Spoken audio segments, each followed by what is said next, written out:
சென்னை நந்தனம் OMCA மைதானத்தில் சர்வதேச புத்தக கண்காட்சியை பள்ளிக்கல்வித்துறை அமைச்சர் அன்பில் மகேஷ் தொடங்கி வைத்தார். வழக்கமாக நடைபெறும் புத்தக கண்காட்சியில் இந்த ஆண்டு புதிய முயற்சியாக சர்வதேச புத்தக கண்காட்சிக்கு ஏற்பாடு செய்யப்பட்டுள்ளது. 18ஆம் தேதி வரை 3 நாட்களுக்கு பன்னாட்டு புத்தக கண்காட்சியை பார்வையிடலாம். மலேசியா, ஓமன், ஐக்கிய அரபு அமீரகம், கத்தார், அமெரிக்கா என 30க்கும் மேற்பட்ட நாடுகளைச் சேர்ந்த பதிப்பாளர்கள், எழுத்தாளர்கள் இதில் பங்கேற்றுள்ளனர். மொத்தம் 66 அரங்குகள் அமைக்கப்பட்டுள்ளன. பன்னாட்டு அறிஞர்களின் கருத்தரங்குகளும் இங்கு நடைபெற உள்ளன. தொடக்க நிகழ்ச்சிக்கு பின்னர் செய்தியாளர்களிடம் பேசிய அமைச்சர் அன்பில் மகேஷ், உலக அளவில் தமிழ் இலக்கியங்களை கொண்டு செல்வதே சர்வதேச புத்தக கண்காட்சியின் நோக்கம் என்றார்.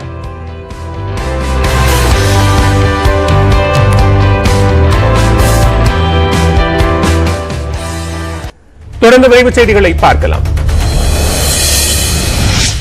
நேபாளத்தில் விபத்திற்குள்ளான விமானத்தின் கருப்பு பெட்டி கண்டெடுக்கப்பட்டுள்ளதாக தகவல்கள் வெளியாகின.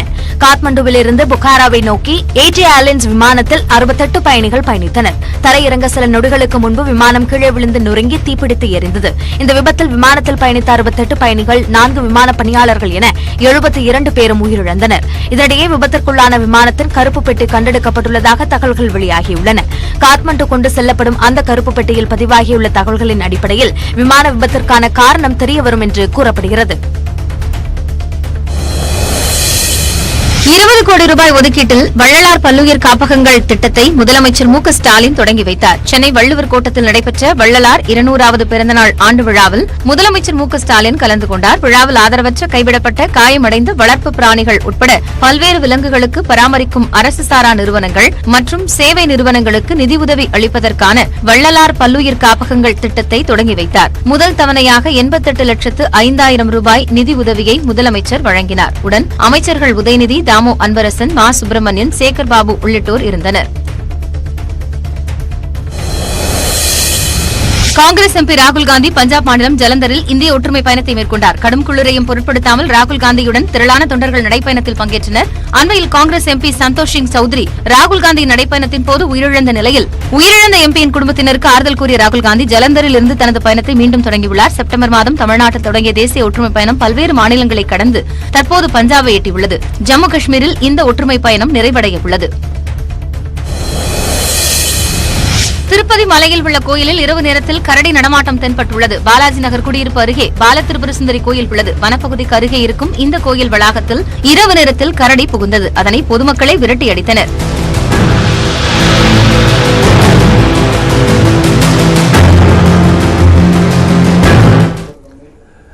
தொடர்ந்து நம்மூர்களில் நடைபெற்ற முக்கிய நிகழ்வுகளை சுருக்கமாக பார்க்கலாம். மாட்டுப் பொங்கலையொட்டி தஞ்சை பெரிய கோவிலில் சிறப்பு வழிபாடு நடைபெற்றது. பக்தர்களால் காணிக்கையாக வழங்கப்பட்ட 2 டன் எடையுள்ள காய்கறிகள், பழங்கள், இனிப்பு வகைகளால் நந்தியம் பெருமானுக்கு சிறப்பு அலங்காரம் செய்யப்பட்டு 16 வகையான தீபாராதனைகள் காட்டப்பட்டன. இதனைத் தொடர்ந்து பல்வேறு பகுதிகளில் இருந்து அழைத்து வரப்பட்ட 108 பசுமாடு மற்றும் கன்றுகளுக்கு கோபூஜை நடைபெற்றது. இதில் திரளான பக்தர்கள் கலந்து கொண்டு சாமி தரிசனம் செய்தனர்.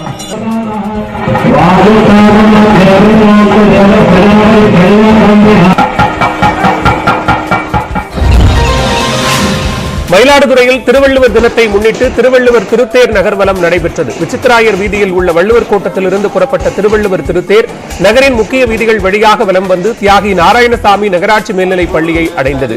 இதில் மாணவர்களும் நாடக கலைஞர்களும் திருவள்ளுவர் வேடமணிந்து அவரது திருமறைகளை பாடியவாறு சென்றனர்.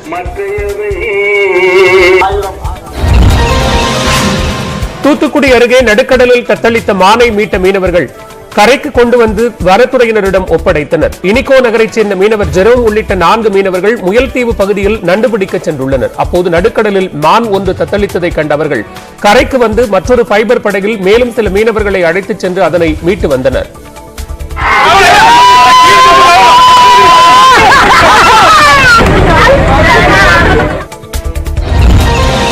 காஞ்சிபுரம் அடுத்த திருப்பருத்தி குன்றம் CSI திருச்சபையில் உழவர் திருநாளில் உழவர்களை போற்றும் வகையில் சிறப்பு பிரார்த்தனை செய்யப்பட்டது.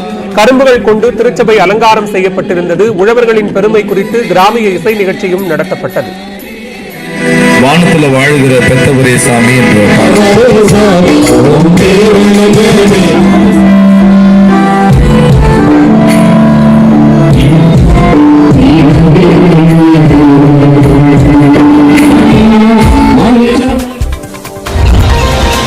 கரூர் குளித்தலை அருகே பொங்கல் பண்டிகையை முன்னிட்டு பறை இசை போட்டி நடைபெற்றது. சரவணபுரத்தில் நடைபெற்ற போட்டியில் ஏராளமான பறை இசை குழுவினர் பங்கேற்று அரை மணி நேரத்திற்கும் மேலாக பறை இசைத்து நடனமாடினர். அதில் சிறந்த குழுவினர் தேர்ந்தெடுக்கப்பட்டு பரிசுத் தொகையும் சுழற்கோப்பையும் வழங்கப்பட்டது.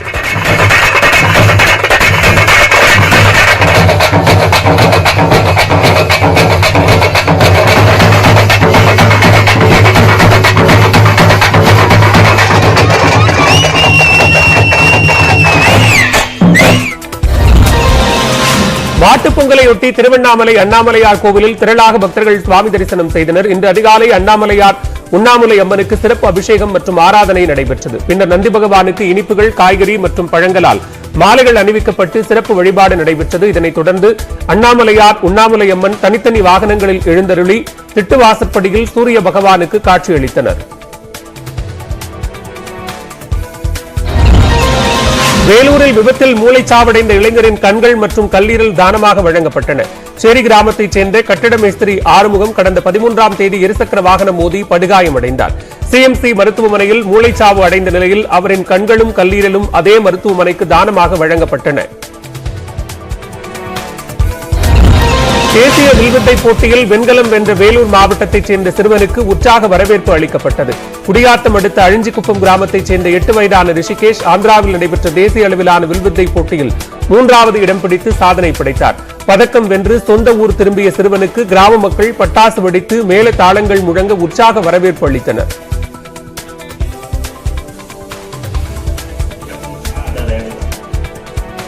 என்னோட லட்சியம் நான் ஒலிம்பிக்ல போய் ஒலிம்பிக்ல நான் வில்வித்தையில மெடல் வாங்கி தமிழ்நாட்டுக்கு இந்தியாவுக்கு பெருமை சேர்க்கணும். தூத்துக்குடி மாவட்டம் திருச்செந்தூர் அருகே பொங்கல் பண்டிகையை முன்னிட்டு மாநில அளவிலான கபடி போட்டி நடைபெறுகிறது. 4 மாவடியில் நடைபெற்ற போட்டியில் மதுரை, கோவை, திருநெல்வேலி உள்ளிட்ட மாவட்டங்களிலிருந்து வந்திருந்த 16 ஆடவர் அணிகளும் 12 மகளிர் அணிகளும் கலந்து கொண்டன. அமைச்சர் அனிதா ராதாகிருஷ்ணன் போட்டியை தொடங்கி வைத்தார்.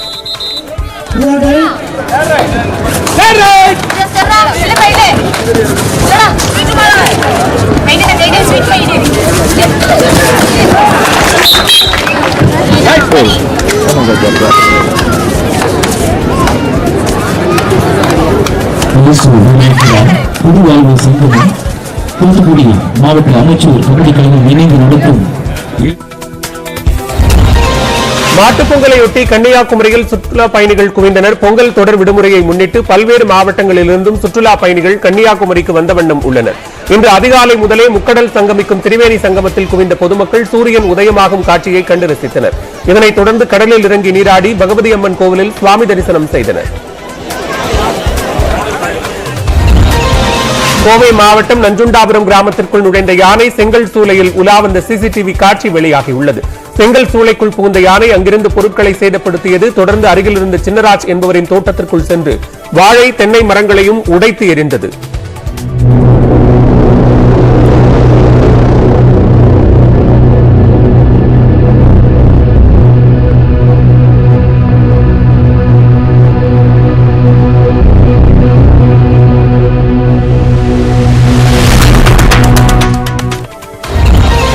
தென்காசி மாவட்டம் கடையநல்லூர் அருகே மது அருந்தும் போது நண்பர்களுக்கு